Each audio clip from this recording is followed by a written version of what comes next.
Hi, good evening. I'm a queer from the British Blacklist. How are you, Suzanne? Is it Susan? I'm good. It's Susan. It's Suzan-Lori. Suzan-Lori. Okay, cool. Yeah. Or SLP if you want to be like, That's so familiar. We've only just met. Let me not be like that. Right. Suzan-Lori. Suzan-Lori. Yes, How are you? please. How are you doing? I'm very well, thank you. What's it been like, this kind of promo run and talking about a project that's so anticipated, but the icon that is Aretha Franklin telling this story. What's it been like actually seeing it come to life and people reacting to it? Oh, it's been joyous. I mean, we've been working. I mean, I've been working on it for 2 years, since 2019. I started working on it in January of 2019. So I'm thrilled to finally be crossing the finish line. We've had, we've been working on it so intensely and so beautifully, and the whole group, Cynthia and everybody in the group has been so wonderful working toward this. But then we had shutdowns for COVID, and then we were back on set and had some more shutdowns for COVID. So, everything was safe always, but it's been a lot. It's been a lot of work. I'm thrilled to be just talking about it with folks. Yeah. So, I mean, you said it's been 2 years that you've been working on it. Yeah. But how did the project initially come to you? Yeah. So I was at Sundance in 2019. We opened the festival with Native Son that I did the adaptation for with Rashid Johnson. I was hanging out, I got a phone call from Brian Grazer at Imagine. He's like, hey, he talks like his hair is like this. Hey, we're doing Genius Aretha. Do you want to show run? What do you think? And I'm like, sure, man, I'll do it. It's a beautiful opportunity to tell the story of a Black American brilliant genius woman. The Genius franchise is going to include Black women now. What could be better? I'm in, So were you not scared? Were you not scared? Like, were you not like, oh my God, it's Aretha. How the hell? Well, Aquia, I mean, my creative writing teacher was James Baldwin. Right? Oh, okay. So I have his picture in back. You can see way in the back. Oh, right there. I have his picture all over my house, But so he was my creative writing teacher when I was a little, when I, in university in college. I was the first African American woman to win the Pulitzer Prize in drama. So I've had these big things, I adapted, Porgy and Bess for Broadway, these big challenges. I did a musical about Ray Charles, these huge, Their Eyes Were Watching God from Zora Neale Hurston. I adapted. I worked for Oprah and Spike and Brad Pitt, and I work on Fast and Furious. I did all these things. So yes, it's a huge job. It's a huge responsibility. And I thought, if anyone should be doing this, it's me.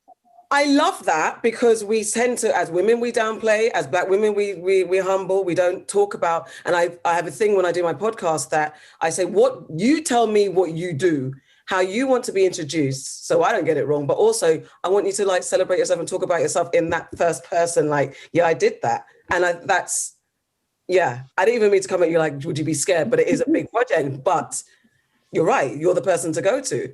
Yeah, but you're right. No, it's a great question, because it gives us an opportunity to have this kind of conversation that we are encouraged. I mean, for example, people call Aretha, she's a diva. I'm like, hey, maybe, but she could also maybe be a very talented Black American woman who knows what she wants. You know what I mean? So, like if some people go to me like, oh, you're ambitious. I'm like, if I was a white dude, I would just be like hardworking, what I'm saying? But so there's a way that we also, the great thing about Genius Aretha is that suddenly we are encouraged to see what she does in the frame of genius instead of just, girl, she good at what she do. You know what I mean? Or she has such a great voice. It's genius what she's doing. And that framing helps us understand what genius is, in addition to the Einstein model, the Picasso model, and now you have the Aretha Franklin model. It expands the definition of genius, which I think is real necessary today. Very necessary today. And it's funny that you say that, because we've got the Biggie Smalls documentary. Oh, I haven't seen that yet. Good. It's interesting, because there's a moment when I'm like, that I mean, whether you like his music or not, but there's an element. Love it.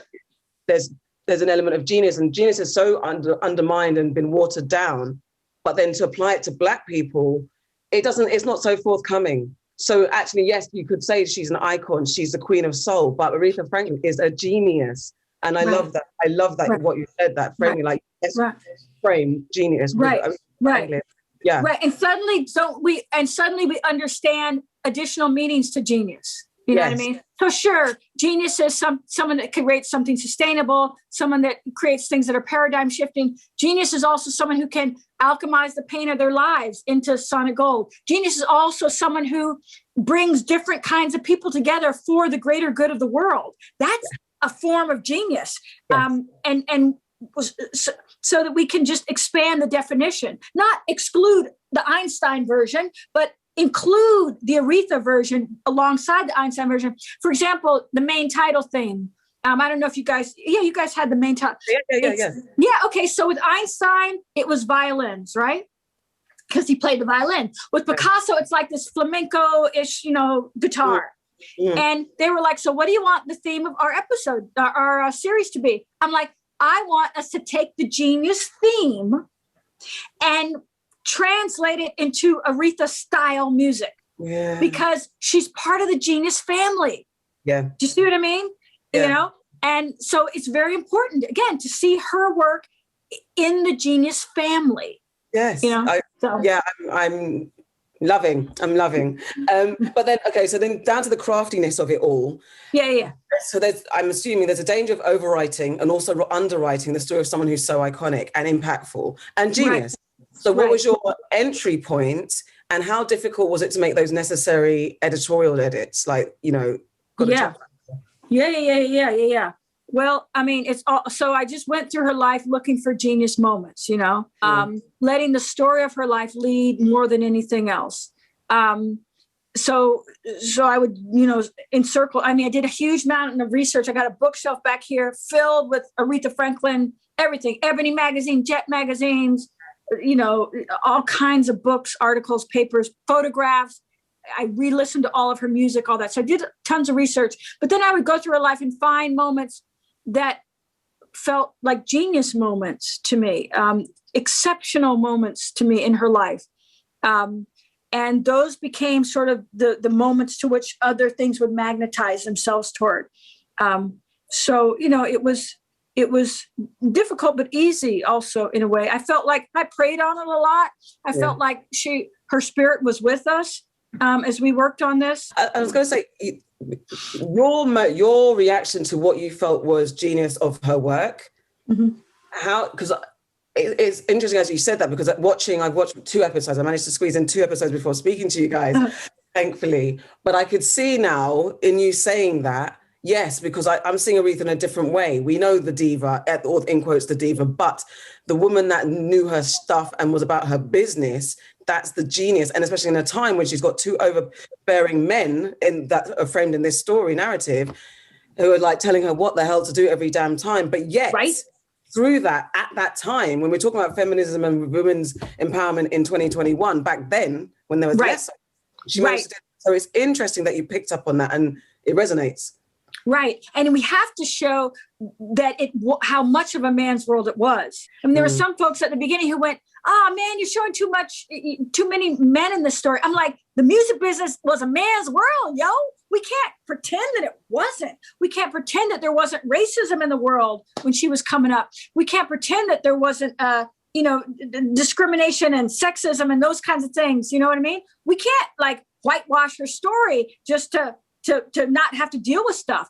It's like when, the story of, Harriet Tubman. We can't pretend there was no slavery just because it's hard to deal with. So there are a lot of men in the story because they were in control. When she walked into Muscle Shoals and saw all those white dudes, you know how hard that would be, right? Yeah. And she was like, oh shit, she got to pull on her faith and magnetize her genius to make it through that session and to come up with music, the likes of which the world has never heard. I mean, that's, so we have the male characters in there to just show the context. Just like a story of Einstein, you got to have the Nazis, right? I mean, that's what was happening, right? Absolutely. So I got all like... No, but I love it because it's exactly that, and it's just like I said, we're in that, it's in this time. It's so ironic that that we're in this time where history is repeating itself. So, and we can touch the stories of before, and still have them apply now. There's so many Black stories that are being told today that we're like, okay, then what has actually changed? But actually, it's a manual for us understanding how did they deal with it with less tools at their disposal. Right. Yeah. It's a manual. Yeah. To help us go forward. Yeah. Yeah. Yeah. Exactly. Exactly. Yeah. Gold star. Yeah. Thank you. I passed the class. Yeah, that's right. That's right. Yeah, exactly that. Mm-hmm. And actually, your entry point was just when her career was just about to start and blow up, right? So it's that entry point there. Yeah. Why did you choose to go in, not in the middle of her life, but in that part rather than than actually, okay, day one, she was born, day two, you know what I mean? Exactly. And we'll see, we move, because sometimes you got to free yourself from the shackles of chronology to really hear the story. So I wanted us to start with the moment she really hit, that crown goes on her head and the press is peppering her with questions. They're kamikazes. Woo, woo, woo. And that's her whole life. It's being seen and people wanting to know all about her. That's one of the great themes of the whole series, how she deals with this public recognition and the private person, the very private person inside. Also, I wanted to see that intense, she was finally making the music that she made, that was very, because I wanted the sound to be a kind of certain sound when we started the series. And then we could go back and see that the music she's playing before that, while it was great, she wasn't really into it, So I didn't want to start with music that she didn't really like. I wanted to start with music that we loved, circumstances that we knew, the crown, and then kind of unpeel the layers, Yeah, so we do a little more unpeeling of layers, and we move around in time. But you got to free yourself sometimes from strict chronology, to really get to the shit. Yeah, this is the word for writers, because it is that, because I like that you come at this point, then you get, okay, so why is her attitude or her personality like this? Flashback to that, and it makes sense, and it establishes that. I mean, running out, and I want to capture every single question in one. Yes, but okay. I have two questions. First of all, I have to ask you about Girl 6. We're talking about relevance of back then applying to now. I want to know, for me, you don't even need to rewrite it or revamp it for it to work today, because it so does. But if you could bring it back today, do you think you could revamp it or rework it? I would love to. Because I wrote Girl 6, Spike was like, can you write about phone sex? And I'm like, yeah. And I had a job, anyway, my girl number was 6. Right. So it came straight from my own experience. I love working with Spike. He's so right on. It was a great project. Yeah. Yeah. There's no Let's time. Go way back. Yeah, no, because it's like that. I was like, this, yes. And it applies today. It really is like the narrative, the story, and what you're talking about. And finally, I just have to ask, which scene in the whole of this series, Aretha Genius or Genius Aretha, best captures your mood, the intention, and reconciles the long nights, the rewrites, and the more stressful side of writing? But which scene or episode really is like, this is...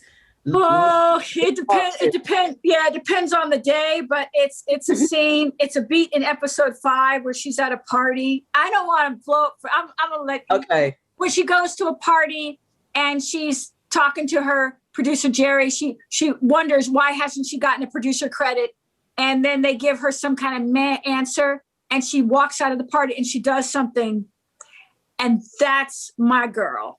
Okay, right, that's my girl. Thank you. Much. Thank you. Thank you. Thanks, Aquara. Thank you so much. Have a great.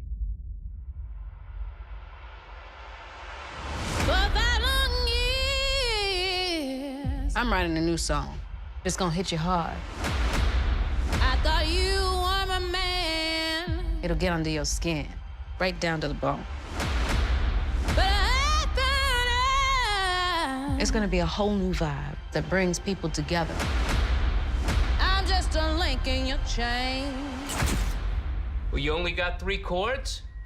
I will make him sound like $1,000,000. Change, change, change. In recognition of all you've done, The people of the world hereby crown you Queen of Soul. Make sure the world only sees the Aretha Franklin you want them to. Yeah, got me where you want. You're gonna remember her name, Aretha. Ain't nothing but your food. She's too young to go out there. You're treating me mean. Oh, you're treating me cruel. It's easier for a woman to be the helpmate of a king than it is for a man to be the helpmate of a queen. Don't let that queen thing go to your head. I'm gonna let that queen thing go wherever I want it to. Times are changing, And I want to keep changing with it. you got to disturb the peace when you can't get no peace. This is what you were meant to do. You just got to flaunt your power. There will never be another one like me.